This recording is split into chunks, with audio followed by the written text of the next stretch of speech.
11 سبتمبر 2001 ست في نيوجيرسي جريت على بلكونتها عشان عايزة تشوف ايه اللي حصل للبرجين. بس بدل ما تلاقي إجابات شافت حاجة لخبطتها أكتر. في البارك اللي تحتها في 5 شباب واقفين على فان لونها أبيض، عمالين بيرقصوا وبيضحكوا وبيصوروا البرجين وهم بيتحرقوا. And I could see that they were like happy, they didn't look shocked to me. بلغت البوليس والأف بي آي فتحوا تحقيق كبير. ال5 شباب طلعوا إسرائيليين، على الأقل 2 منهم ليهم علاقة بالموساد.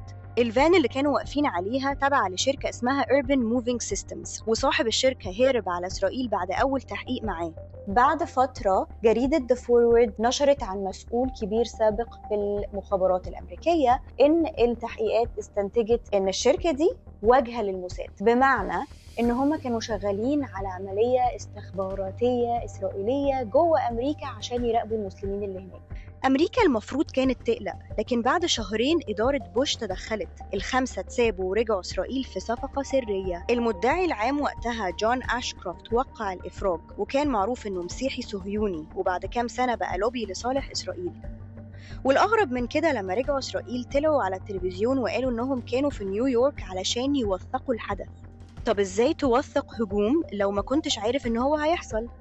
باختصار إسرائيل كانت عارفة، والسؤال الحقيقي ليه يخفوا ده عن حليفهم؟ وليه ما حموش المدنيين الأمريكان من الكارثة دي؟